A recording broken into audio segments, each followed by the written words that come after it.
WeAreArcade.com presents the Anime UK podcast with the SSRS.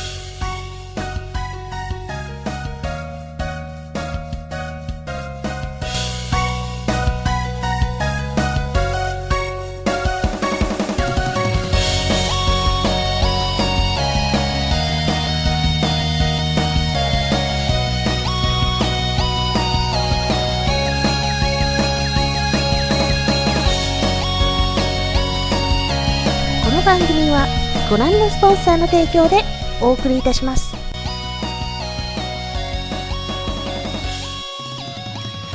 Hey, welcome to the third episode of Anime UK.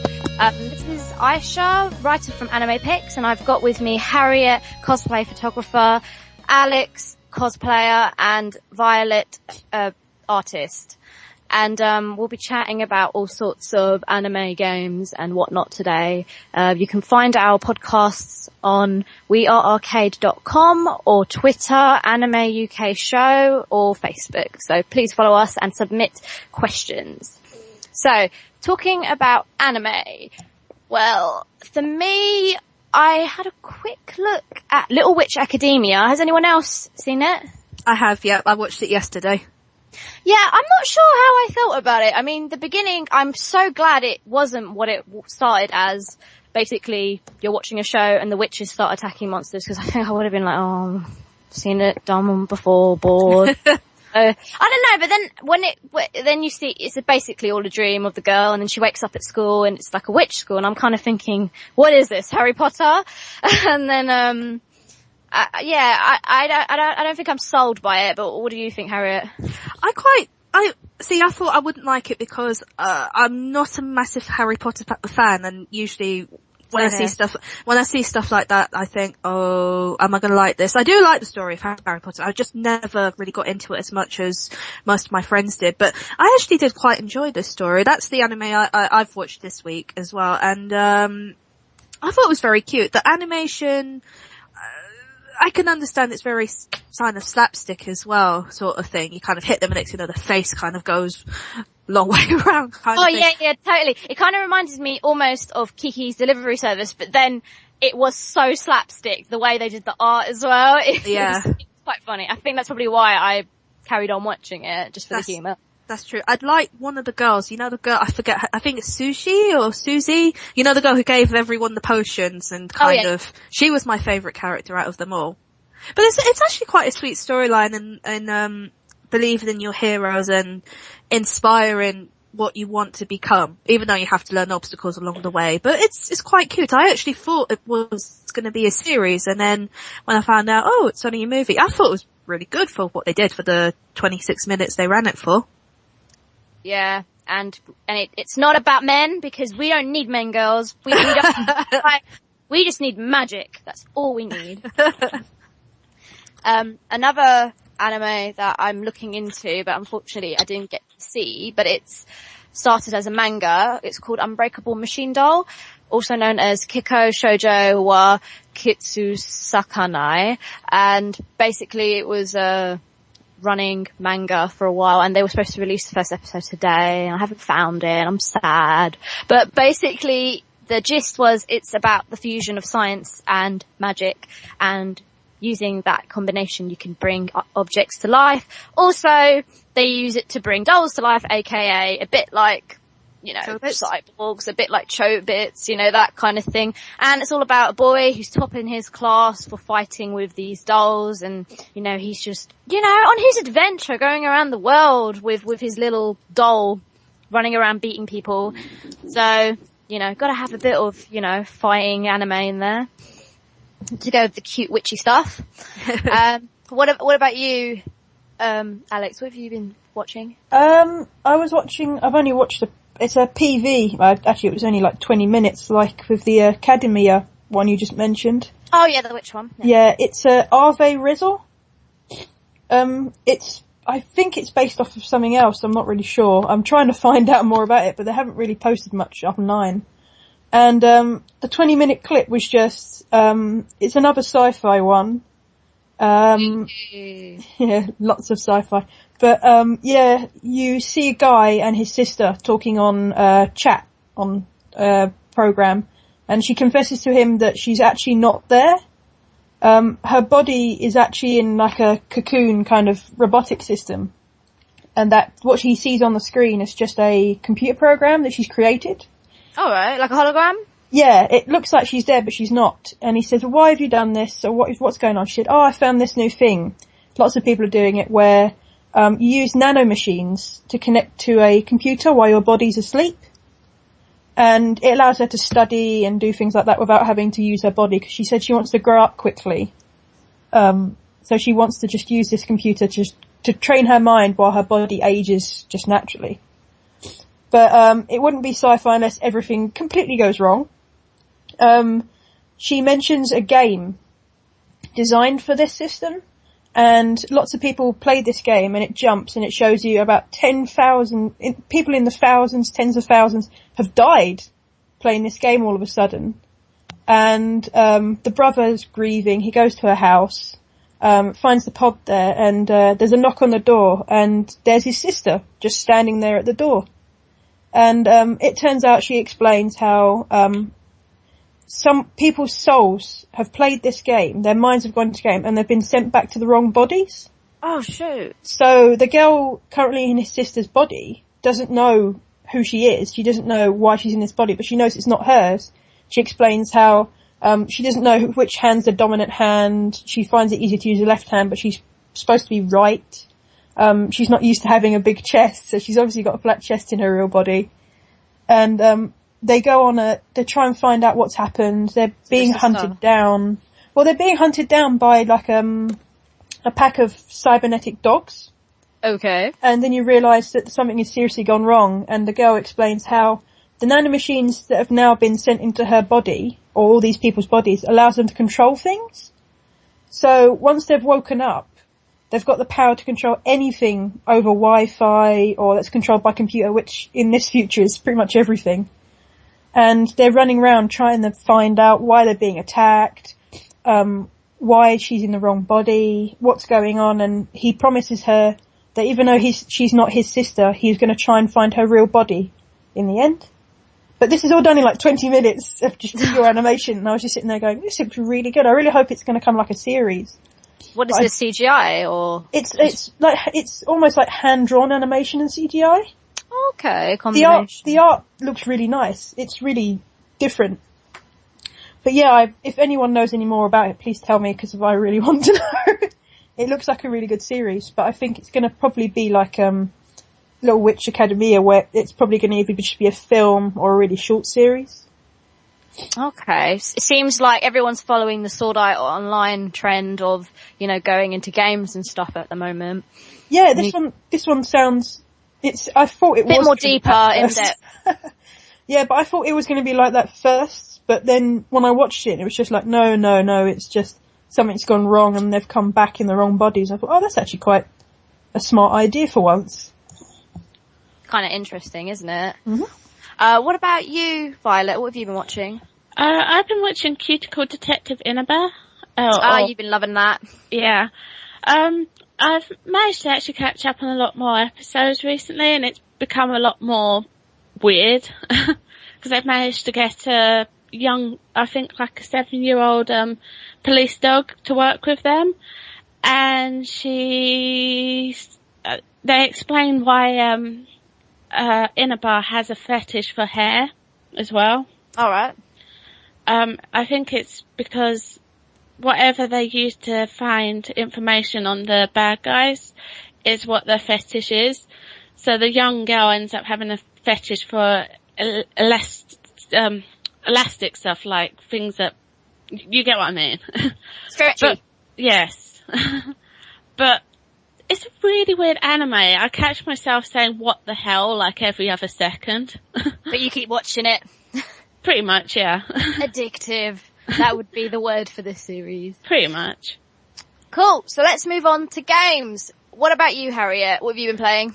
Well, I've just been finishing off BioShock Infinite. I completed it, I think, Tuesday, and I'm not going to spoil it because it is one to be seen, but it was a brilliant game. I'm actually sad it's finished now because I think I took about 12 hours to complete it on and off like I said, I had my runs of 4 hours here, 2 hours there, but absolute brilliant game. And there's so many people I've talked to about the ending. I can't stop thinking about it, because it's one of those games that if it makes you think about the ending, you know that it's done its job. Kind of thing. You didn't leave unsatisfied and cursing the name of the company. No, definitely not. I'm actually praising Ken Levine's work, because I know the reason why it was delayed, one of the reasons, was because they had to redo the ending, so it was definitely worth the wait. Oh, for sure. That's quite cool. So I take it no alternate endings then, just the one? Just the one. Well, I thought there was more than one, because there is a choice in the game, it was like you either choose the bird or the cage.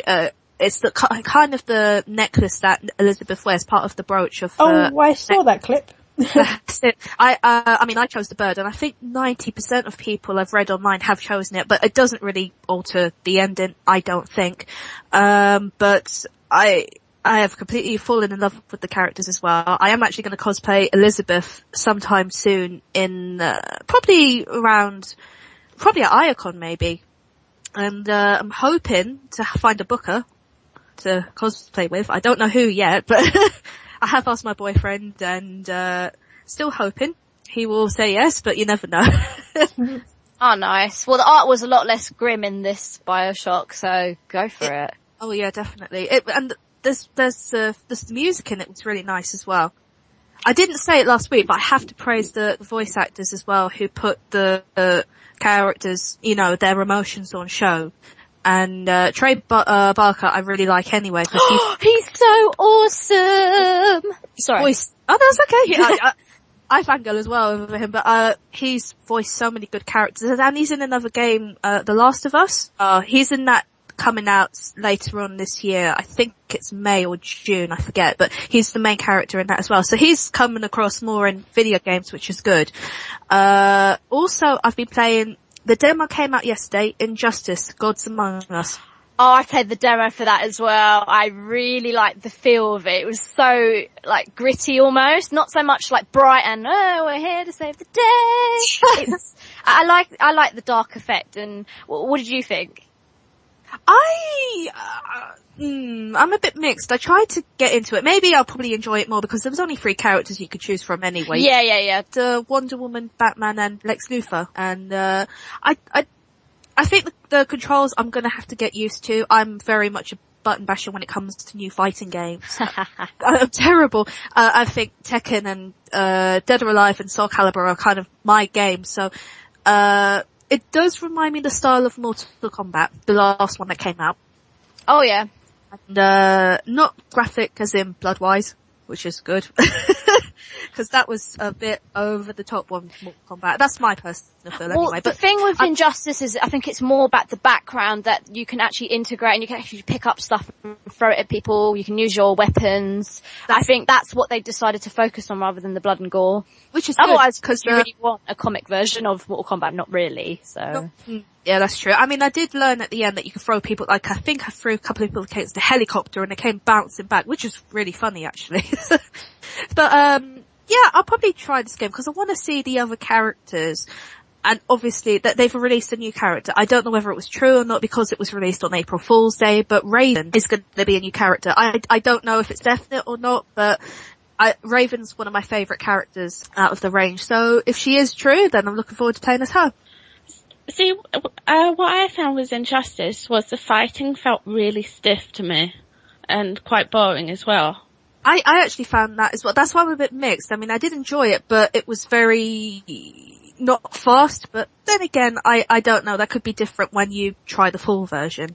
Maybe. I know I was going to say, I know it's akin to Mortal Kombat, and Mortal Kombat is a little bit stiff as well, but I found no enjoyment in Injustice, but I really wanted to.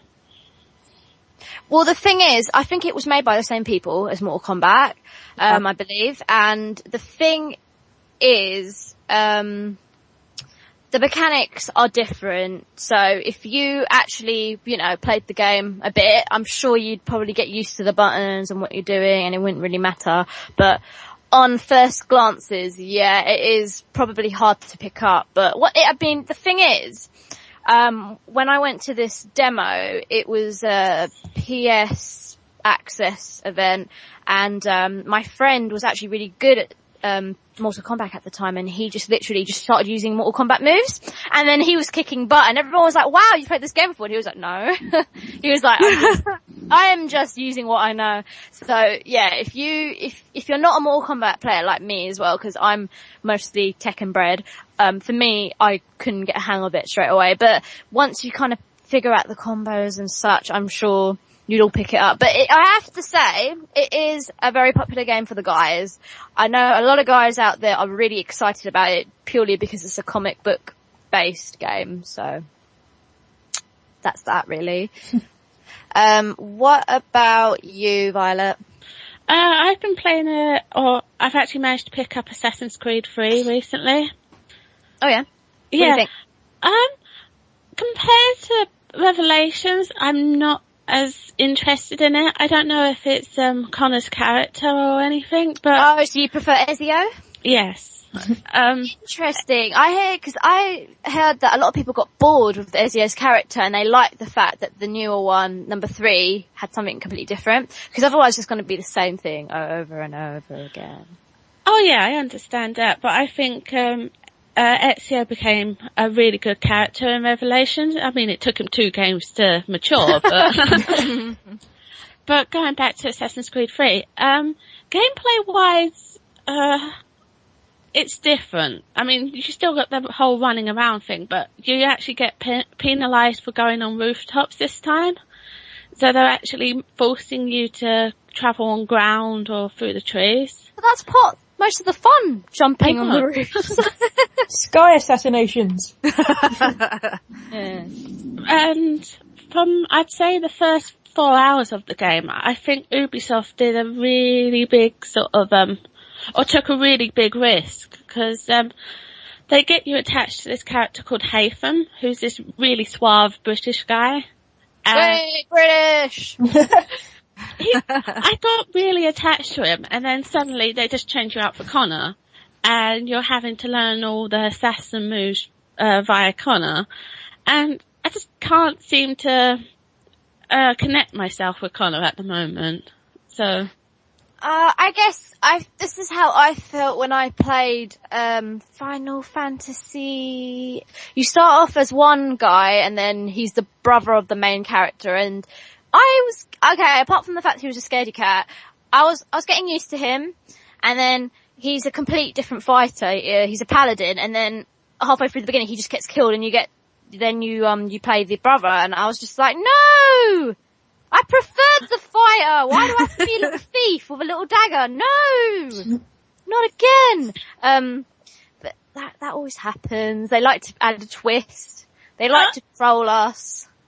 I knew it wasn't a twist, because I knew Connor was going to come. It's just, they get you attached to this, like I said, this really suave English guy, and then throw you, what starts off as a whiny little brat.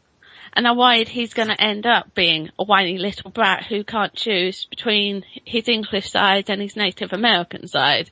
So that's my only worry. Basically, you're heartbroken, you fell in love, and they took him away from you. Pretty much. Stuff you sucked. Alex, what have you been playing? I have been playing Resident Evil 6. Ooh. The worst Resident Evil I have ever played. Oh, I'm so disappointed. I thought you were going to say something nice about it. Okay, I'm so bored of hearing everyone hate it. I mean, I don't actually play Resident Evil games. I actually prefer to watch them. So for me, I don't really feel the same way as everyone else. I'm like, oh, it's enjoyable to watch. Yeah, the thing with Resident 6 is, at the moment, the only reason it's enjoyable is because we're doing it co-op. Oh, okay. No, that'll be fun. Yeah. Yeah, the co-op is perfectly fine. It's actually a lot of fun. But for the first, 20 minutes of Leon's campaign, we got absolutely slaughtered. Oh dear. Wait a minute, for the co-op, did you play it as in 2 people in the same room, or was this online co-op? This was split screen, 2 people in the same room. Okay, nice. Which we did for 5, which is the reason why some people don't like 5, but we loved it because we played co-op on it and it was hilarious. But on Resident Evil 6 you have 4 campaigns, And you get 2 characters for each campaign. And the first one's Leon, from Resi 4. Yeah. And, his whole campaign was just pitch black. You couldn't see a thing. And we got really frustrated because we put it on veteran mode, hard mode. Thinking, we did that on 5 and it was really fine. But doing it on 6, we couldn't see a thing. So we didn't know how to survive longer than 5 minutes. And that's impossible then. Yeah, we got really frustrated. We're like, we've got to the next area. It's a dark tube. Oh, God. Oh. And you're just sitting there going, you can hear the zombies in the distance, and I'm standing back, and Daniel's in front of me, and I'm going, looking in the distance as hard as I can, go, I think there's 2 of them in the distance. Are you sure? Yeah, okay, let's run. Oh no, it was 7. Oh, crap. But, after that, it actually went quite well after, I think the first 2 chapters of Leon's campaign, it was just pitch black. And then, from then on, it got really good. The story is your typical Resident Evil story.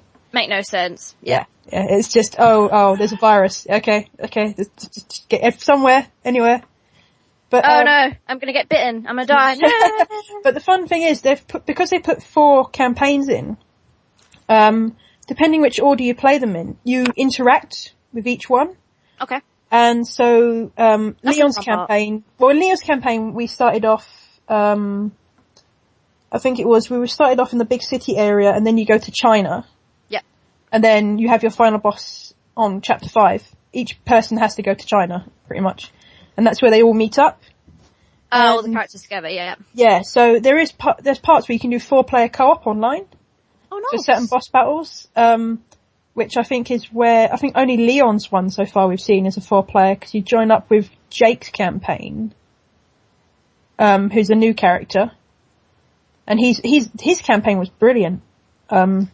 He's Wesker's son, isn't he? Yes. Oh, spoiler! How could you do this to me, guys? It was really awesome in the game, though. Right from the start. It was actually revealed in most of the magazines. Yeah. I don't read. Who reads these days? God. You should be all online listening to podcasts like ours. More. It's a bit clunky. The aim is terrible. The aim's always been terrible. Yeah, it's true. This time it's really bad. Considering we would shoot a zombie 7 times in the head, and 1 out of those 7s would actually kill him because our aim was so bad. We'd aim, we're like, I got his head. No, you haven't. I got the wall, I think. No, let's aim again. Oh no, yeah, you run out of ammo very quickly, which is also another thing, but that's typical Resi game all over. It's just, they really didn't put any effort in on certain levels, which is annoying. So it's just, look, here's a nice big open level, let's make it pitch black. Oh, so saving on graphics and stuff, basically. Yeah, so you're wandering around going, we can't see a thing, I think I've run into a wall.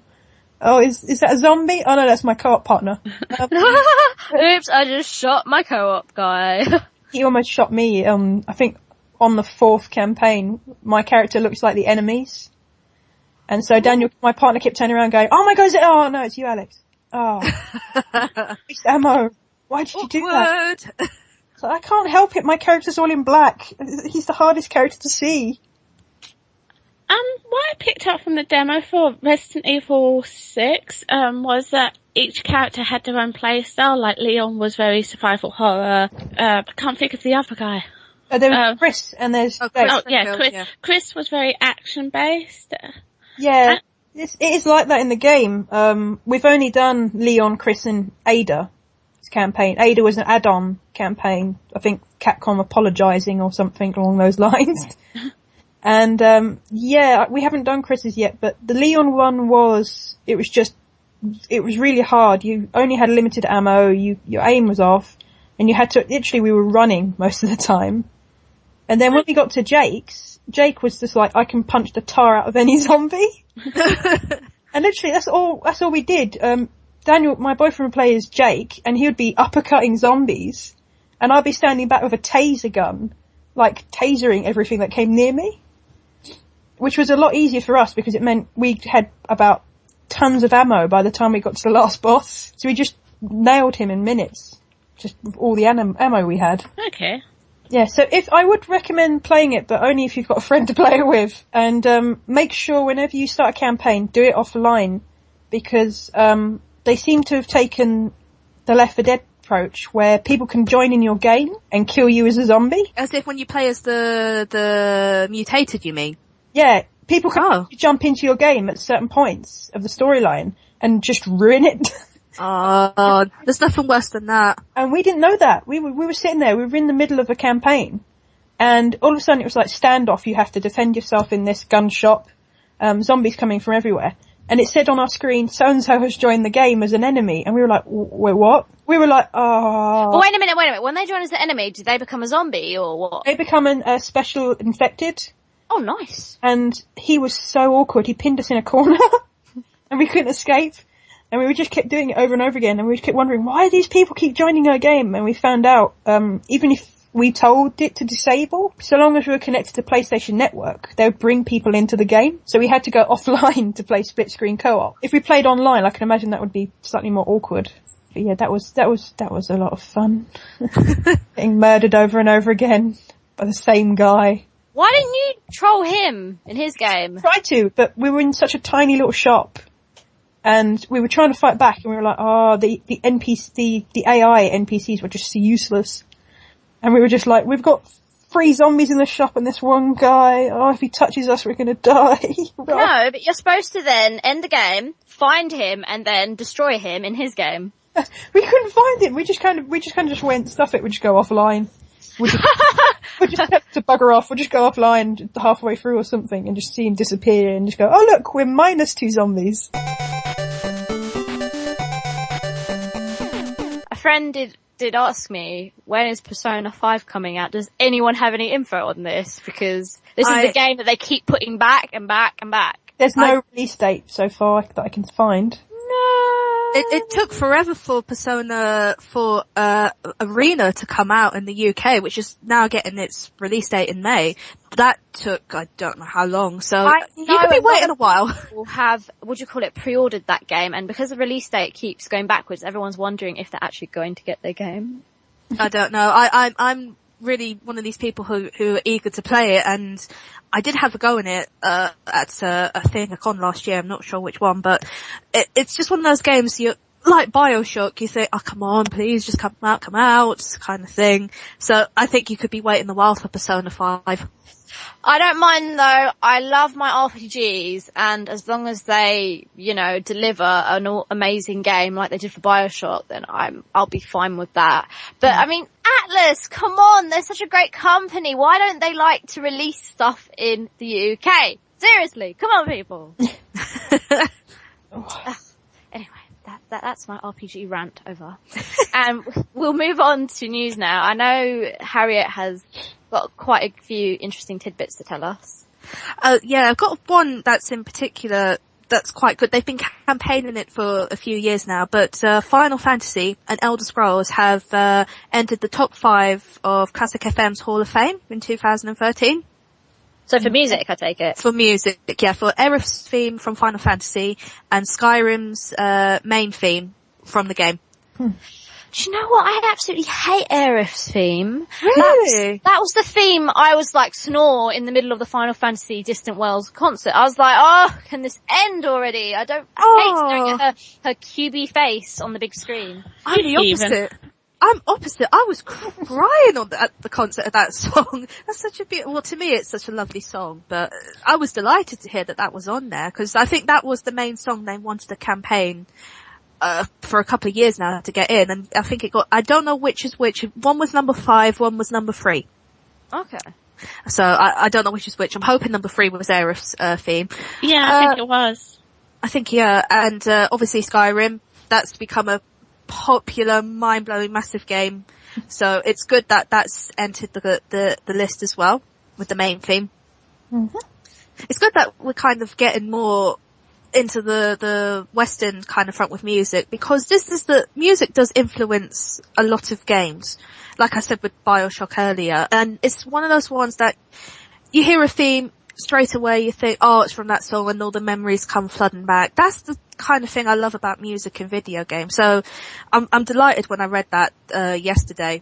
it just kind of thought, oh, that's just brilliant. It's starting to come together now slowly. So hopefully next year there'll be more classics going into the Hall of Fame. Well, did Journey win that Grammy? Yes, I think it did, didn't it? For visual media soundtracks. Which is pretty awesome. Yeah, deservedly so. That, I mean, I have the soundtrack on my MP3 and then I listen to it now and then. It's a lovely soundtrack to listen to. Well, it's a game completely comprised of that soundtrack. There's no sound other than that really in it. Apart from when you... The chirp. It works chirping. Yeah. The chirping is always fun. Just spamming it. Yeah. I didn't realise for quite a long time that when you chirp it shows people where you are on the screen. It took me forever to remember that. It took me a while to get used to that, but most of them just ran off and left me. I was lucky. On my second playthrough, a guy in the white robe helped me out, and I got a white robe in the end as well. My friend who came over and she played it, and she was helped out by the person in the white robe. I didn't know that. I thought it was only if you collected the items, the things that help make your scarf grow. Yeah, if you collect all of them, it unlocks the white robe for you when you start the game again. Oh, sweet. And cool. He also showed me where all the little Easter egg things were, like the flower in the desert. Didn't even know that. Yeah, there's a flower hidden in the desert level, which is a trophy for the game. And there's other things as well hidden throughout the game as well. This is a good excuse to play Journey again. Again. Relive the legend. I could easily play that again and again anyway, and I would never get bored of it. Cool. Were there any other pieces you found out about, Harriet? Well, one for manga, Vampire Night. Does any of you read that? Oh, I remember that, yeah. Yeah, it's gonna come to an end in May. Finally. Hey! Oh, a bit of disdain there. I just love the fact we said finally at the same time. As if, I know. So I think, the 24th of May, it's gonna be its final release. So, I kind of lost interest after book 10. I should same number as well. I think, it got a bit too samey for me, but maybe because now it's finishing, I'll just catch up with it like I did with Inuyasha and other stuff. So that's sad news for some, and others it'll be like, phew, kind of thing. And also, Tomb Raider. I'm starting to play it soon. It's my next game after Injustice now and after BioShock. But apparently it's been deemed a flop, which is quite shocking. They really over-advertised it at Eurogamer. I know, and on the buses, everywhere you went, it was that, and because it's amazing, 3.4 million units were sold, but they're still saying that's not enough. It wasn't enough for Square Enix, and now I went into Game, and I think it was on a Game I saw it's £24 now. That's still quite expensive, to be fair. It is, but that's within a few weeks of release. And so, here I have Resi 6 for a tenner. Because nobody wants it. It's fine. Well, you did I think a lot of people say it's not the best out of all the Resis, so that's probably why. I'm surprised people probably still bought it anyway. But yeah, I'm surprised is it Tomb Raider, isn't it? Yeah, Tomb Raider. Do very well. Or is it nicknamed the Torture Simulator? That's pretty much all you do for the entire game. It is. There was a video I saw of how many ways you could die in the game, and a couple of them were very, that's horrible. Oh. I've seen the joke with the chopsticks where someone made a joke where Lara Croft's trying to eat something with chopsticks and it goes, what, I need to tell her how to use chopsticks? What bad could go, oh my god, she stabbed herself in the eyes with chopsticks. What? Oh. It's just like, is that really what the game's like? It's just, you make one mistake, it's just, ow. Just gorge yourself, it doesn't matter. Just start the level again. Alex, have you had anything? News-wise, I got two bits of news. Ib, the little, the indie game, Ib, the same, indie game like with Yumi Nikki and Corpse Party. Yeah, what we talked about last week, wasn't it? Yeah, it's had a re-release. There's been an update, courtesy of the video game guy who does English translations. He's released the new update, I think it's 1.04. And the game should now have 2 new endings, more paintings, more lines for Mary and Gary. So, which means there's more likely you're going to mess up somewhere along the line with one of them. And I think it's got more information in it as well, little story parts that weren't in it before. Because if you play the original game, there were bits where there were things missing. Yeah, I found that. Yeah, and now the creators filled them all in and has released this update. I've played relatively far into it so far. But the new gallery looks good. Now that it's got new art, little hilarious little new art pieces they've put in. And Gary has got more lines. I don't remember if it was in the original game, but I actually accidentally asked him, why do you talk like an old lady? Which was one of the lines you could ask him. And I was like, I don't remember that being in the original game. I think they put that one in. Yeah, I think that's a new one. I don't remember that either. Yeah, it's when you're in, when he gives you his coat and you go to talk to him, and to try and make him more friendly, you're supposed to talk to him like you were in the original game. And when I talked to him, it gave me the new option of why do you talk like an old lady? And I was like, what? What's that there? I don't even know why that's there. But yeah, it's nice that they've done an update for that. It gives me an excuse to play it again. But another bit of news is, if anyone remembers an old series called Captain Harlock, Pirate Captain. Oh yes, Was it blonde chick, right? This is the other one. So, the blonde chick was the one, Captain Harlock was, best way. Yes. You remember Daft Punk's music video? Yes. Yes, the same animators. They did a series called Captain Harlock. And, they're doing a film, and it's literally all CG. And it's beautiful. It looks really nice. Oh, I love the art anyway. That's going to look amazing. Yeah, so there's a film due this fall. They've released another teaser for it, yesterday, I think. And it's looking a lot nicer. It's like video game graphic CG. So everything looks beautiful, everything looks shiny and realistic. I'm just hoping it gets released sometime in the UK. Because it would be a really good film to see. Oh, yeah. Cool. It would because they are starting to bring out more movies in the UK now. Tiger and Bunny, was one last year. Cyborg 009, that's coming out now in the next month or so. So maybe if they build up the hype, they will release it, because there are little gems out there in the cinemas that we're just waiting for them to release, and it'll be brilliant to bring it to the UK as well. Well, there's 3 Tiger and Bunny films, isn't there, coming out? I think the first one was The Beginning. Yes, there is. They've released a trailer for the next one.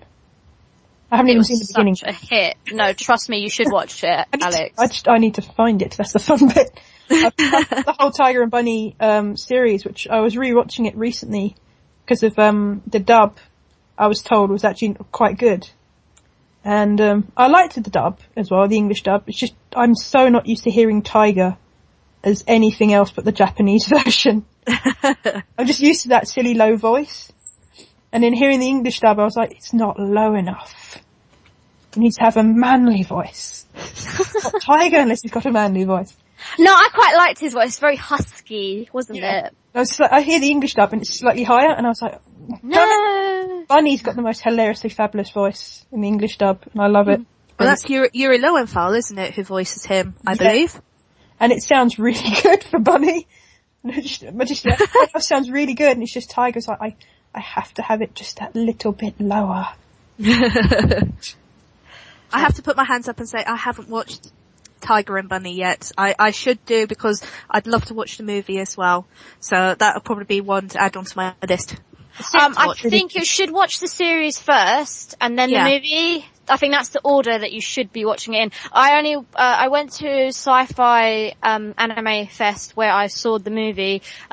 I'd heard of Tiger and Bunny, but I'd never looked into it. But after seeing the movie, I wanted to see the series. But the series actually explains the whole story of how they become superheroes and why they're sponsored and stuff. So it's definitely worth watching. It shortens down the original story, doesn't it, in the film? Yeah, pretty much. It's not much detail, because I went there not knowing what the hell Tiger and Bunny was about, and I watched it. I gathered what it was about, but the series is definitely worth watching. Okay. I recommend it a lot. Cool. Awesome. So, what about you, Violet?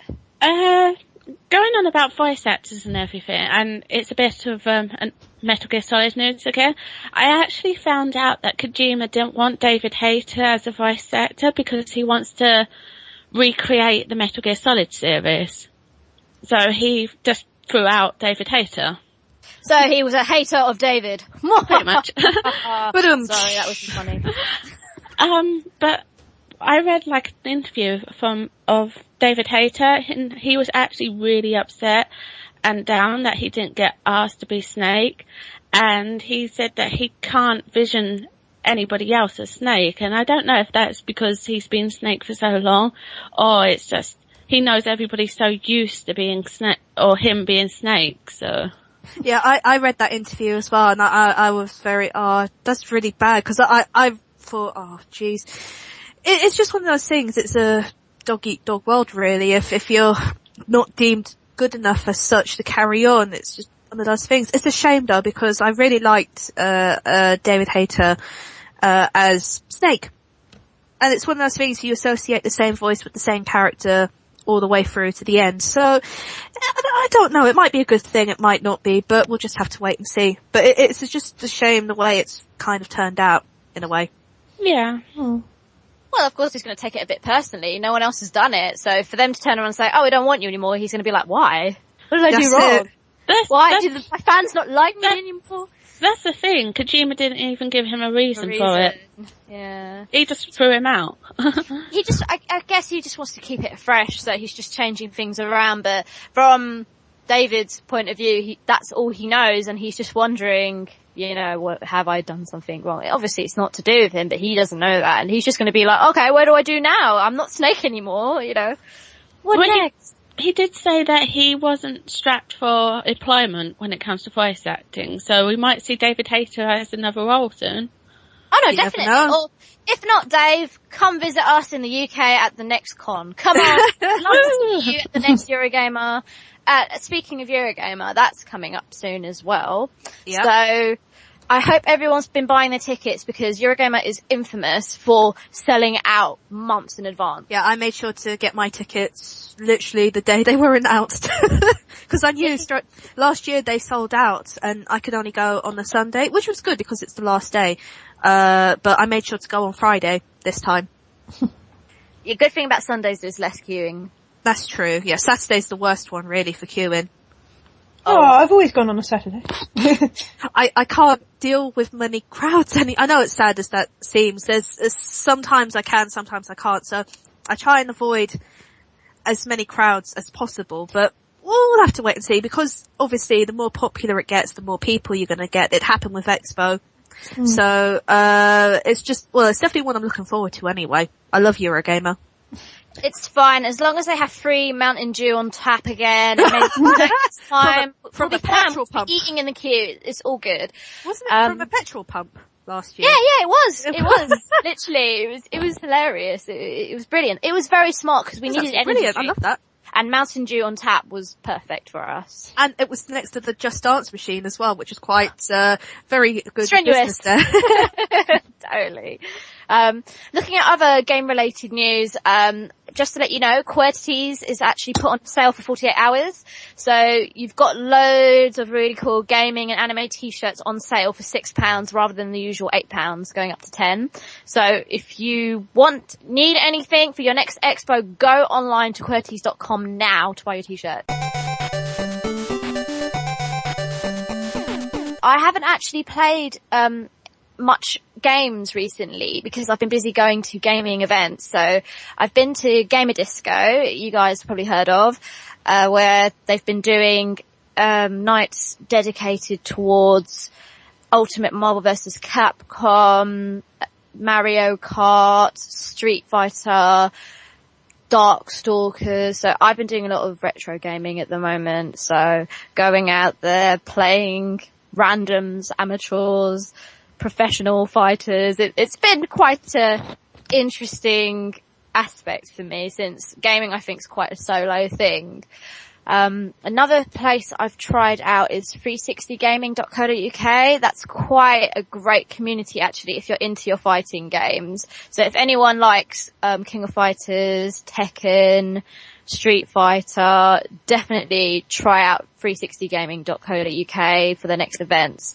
Great fun.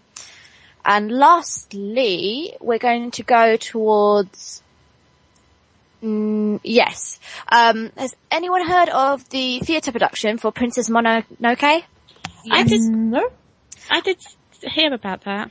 Yeah, so they did a production last year and they sold out. And basically the story behind this is the production team is all a bunch of students who just basically couldn't get a job after uni, and they decided rather than getting a job in a theatre production, they'll make their own. So they're called the Whole Hog Production, and they've done their own adaptation of Princess Mononoke, and they've brought it down to the new Diorama Theatre, which is near Warren Street. And I actually managed to get tickets this year after being put on a waiting list for many months, and it was amazing. So definitely for the first anime theatre production I've ever seen, it was worth it. The effort that went into making the props and the backgrounds was phenomenal. Can you imagine making the spirit beasts, you know, the wolves and the boars and the deer god at the end as well? It's amazing how they just used a lot of probably professional things to make these bits, but a lot of it was household items as well. Didn't Ghibli actually put input into that production as well? Oh, no, I didn't know about that. What did they say? No, they actually got a couple of the Ghibli employees to go along to the theatre production, so it still had that whole Ghibli feel to it at the end of the day. Oh, that's amazing, because some of the way that they made the mask for Narcool, the red elk, and for the deer god, they looked exactly spot on to the anime, so maybe that's what they had input on. And it was beautiful because even the members of the cast, some of them even performed the original music, so they played it on, you know, cello, violin, and they even had one of the girls singing the Princess Mononoke theme. And it just felt so nostalgic of the anime. I like that when they actually stick to it. They kept the original costumes, and just apart from perhaps maybe one or two aspects, because I did a lot of dancing, and I was a bit confused as what's going on here, but it made a lot of. It just looked. It was beautifully done visually, and we also had a couple of reporters in the crowd from Japan who were filming the reactions of all the audience. A lot of people just came out speechless because I did such a good job. So I think people, if you've got spare time and you fancy something different, definitely check out Princess Mononoke. Yeah, it's definitely one I want to see, because if I'd known earlier, I thought, I could have got tickets. I think they're sold out everywhere now, aren't they? Literally for this new show that they're doing, the new run of show, I mean. I think they're sold out. I'm not sure myself, but I remember they sold out pretty fast for the last one, so best to check on the Whole Hog website or the new diorama ASAP, really. Yeah.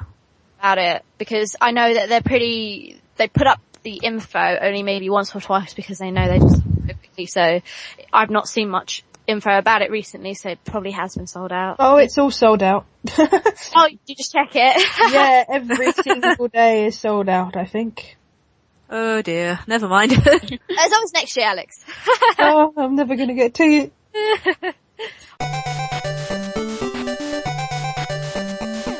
Okay, we're now going to move on to the fun part of the podcast where we chat about the questions that we are given. So we got a couple of questions. One is, does hyping up a game damage the expectations for players, i.e. overhyping, underhyping? And that's been submitted by Luke Takahashi. Who'd like to start that one off?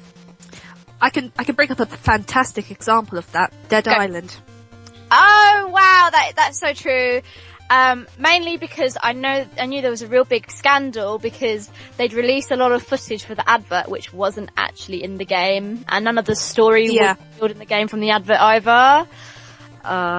It was a classic example of, you looked at it, obviously, I'll never forget that trailer. That was just a fantastic trailer of everything going backwards and forwards it was backwards all the way through. Yeah. And you just thought, oh, this game's gonna be fantastic. You play it, you think, it's like Left 4 Dead, but on an island kind of thing. Though Left 4 Dead I love Left 4 Dead, but Dead Island I couldn't really grasp, and I thought, I overhyped that a bit. I think once you see that the graphics aren't the same, you kind of let down, and especially if there's not been a disclaimer on the advert saying this is, not footage from game. They tend to do that a lot now with a lot of games, don't they? They say this not actually used, this is footage not from the game, it's just our own.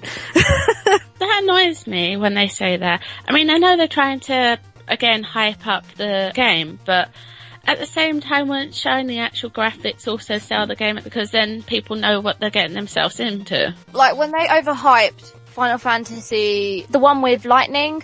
Oh, that's 13. That was 13. Sorry, 13. Oh my goodness. Yeah.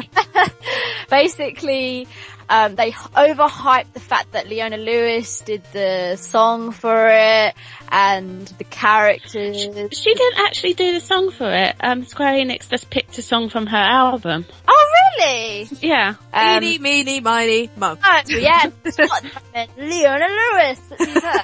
And yeah, they did so much hype for it, and I remember going to a signing in HMV from the directors, and basically they had a little clip of her on one of the screens going, oh, I really like Final Fantasy, the main girl wears hot pants, and it was like, what? Is that though? I don't even know what Final Fantasy is. It's not a porno, it's a game, darling. Hot pants, really? So you kind of just felt like it was overhyped for nothing, and then when you actually got down to the game, I liked the story as usual. I like to watch, but I did play it a bit, and I didn't like the new fighting sequence, and you kind of swapped around to characters too much, which I didn't really like either. I was going to say the fighting is just turn away from the screen and press A. It's bad when you can read a book and just, press A for a fight. Yeah, no real skill, I guess. There was only one fight which was actually hard. All I could say is Tekken Tag Tournament 2, there was a lot of hype for that. I went to a lot of the previews and events for that, and I have to say I was quite impressed when the game actually came out. So that was totally worth it. But I don't know, what other games have been overhyped that you guys actually enjoyed? Bayonetta. Bioshock. Bioshock, fine. Yeah. For sure. Bayonetta. I don't think Bayonetta was overhyped, but I kind of fell into Bayonetta, not... Yeah, there was some I adverts for it, I think, but I think you're right, they didn't really hype it up as much as I remember. I just remember playing it and be like, oh, this is quite awesome. I was going to say, I know another game that was hyped up and didn't fare so well, Diablo 3. Yeah. That got a lot of hype going, oh, we've made a new Diablo, and when it actually came out, it was completely shit, so... You could say the same for Resident Evil, because that number 6, that was advertised a lot. That was on billboards all around the UK. There was actually one where I used to work by the station, the No Hope Left one. And that's actually a mode in the game, by the way. Oh, is it? Oh, is it? That's the ridiculously hard mode. So yeah, no point playing that though. But for underrated games, you could say like IB, for example, like the ones that the people who the RPG Maker ones. Yeah, they're brilliant. I mean, it's just so much time and energy going into it, and the only way you kind of discover it is through Let's Play on YouTube kind of thing. That's how I discovered them anyway. That's the shame about it, because they're underhyped. A lot of people like me who like RPGs, I'm not aware of most of these games, so yeah, that's the only shame about it. But perhaps they can't actually afford the advertising, probably. Well, it's because they're free games, aren't they? So they're just there you go. by word of mouth. Makes sense. Alright, so let's go to the next question. Should magical girl genres take the dark route like Madoka? That was submitted by David Jackson. What do you think, Harriet? I don't know, because I've always somewhat enjoyed, Sailor Moon, Mermaid Melody and all those other shoujos. It's hard. I do like the way Madoka went, like, to the dark side, like we have cookies and all that. It was interesting because you never usually see that. And the way they played it out, it was brilliant. It was somewhat, oh my gosh, all these years I've been watching this and this could happen. But, I don't know, because I always enjoy like a happy ending kind of shoujo. Somewhat kind of thing. I might be old fashioned and whatnot. I do, I don't know. I'm very mixed. How about you guys? I know. I'm too used to magical girl animes being cute and nice. Yeah. I know. I think it depends on the person, really. That's my kind of view on it. There might be somebody who really likes that sort of dark twist. So. Well, when I look at the Sailor Moon aspect, we did have Sailor Venus, who was thought to be renegade and somewhat darker, which I liked, was interesting because she was supposed to be a bandit, wasn't she? So that was nice, and I don't think, would that be such a bad thing if they did have a bit more? Yeah, sure, but as long as, well, I don't know. If someone might be into their, murdering and pillaging by girls, so who are we to discriminate? I think Madoka went a little bit too dark at some stages. Why do you think that? Yeah, it's fine. I mean, I wouldn't mind seeing it a bit more like some serious storylines just thrown in there. But Madoka just kind of went down the route of, oh my god, everyone's dying. And I was kind of, that's kind of pushing it a bit. Especially because you watch the first 2 episodes and it's like, oh, it's all nice and colourful. It's your typical girl, little magical girl show, and you get to episode 3 and it's just, oh my god, what has gone happening? Yeah, it's just gone about faces like, yep, we're not doing this anymore. Let's just go down. It just suddenly went all the way around and went, oh yeah, did we forget to mention? Everyone can die. It's like, oh god, no, please. I don't mind a little bit of dark. But it's still magical girls. You've got to stick to the title. Yeah, you've got to stick to the theme, so. Makes sense. The last question is quite heartfelt, actually. How does a geek guy meet a geek girl? By Anonymous. Bless! Expos, cons, events, websites. That's what I was going to say. Seriously, if you are shy, I would recommend if you did volunteer at certain events, just to steward, like for example, MCM, LFCC, LAC, or Eurogamer. Hyper Japan, Eurogamer if you're lucky enough, because the whole point is if you actually volunteer at somewhere where you like and you can, relate to and have passion for, you will meet other people there. I'm talking whether it's random people walking around or the people you work with. I actually know quite a few people who've stewarded at MCM and actually had relationships with people through that and are still together. And, you need to put yourself out there, really. I mean, even if you're chatting on a website or a chat room, you need to, start a conversation. Come on. Yeah, don't be meet anyone if you're just hiding at home, so. Yeah, that's it. It's one of those things. I mean, that's how I met my boyfriend, actually. And, it's just good to kind of make yourself known as well, because everyone are very, we're all very friendly. We all chat to each other at cons and events and whatnot, even in the queues. That's how I met Faye. We chatted to each other at Expo, and that's how we became friends. Real talk. That's it. How long has it been then with you and your boyfriend? Nearly 3 years in May. Well, yeah. We have a happy story. So, don't fret, guys, if you're feeling a little bit intimidated that girls won't ever like you. If anything, I find like a lot of geeks who are really into their, for example, card games like Vanguard and Magic we were talking about before, and they're so into it they don't even notice that they're playing against a girl. So you never know, the girl might even make the first move on you. So sometimes it's best to just not go looking for love, it will just come to you. So yeah. 2 aspects. Have you got anything to add there, Violet? Not really. Personally, from my experience, I would say, because I know some geek guys can be a bit smug with like playing playing video games, but card games. Yeah. I find that a bit of a turn off, actually, as being a geeky girl. When I have somebody who's I'll be like, oh, I want to play with you, and then they're like, oh yeah, well, I destroy all your creatures, and give me a really smug grin about it. It just makes me want to leave the table. That's just that's more about arrogance, though, isn't it? I know, but that can be a bit of a turn off, because I know some guys can be, or some geeky guys can be a bit arrogant because they know they're good at stuff. So just don't be an arse. Yes. Pretty much. Yeah. Take your head out, have a breather, and be real with the girl, okay?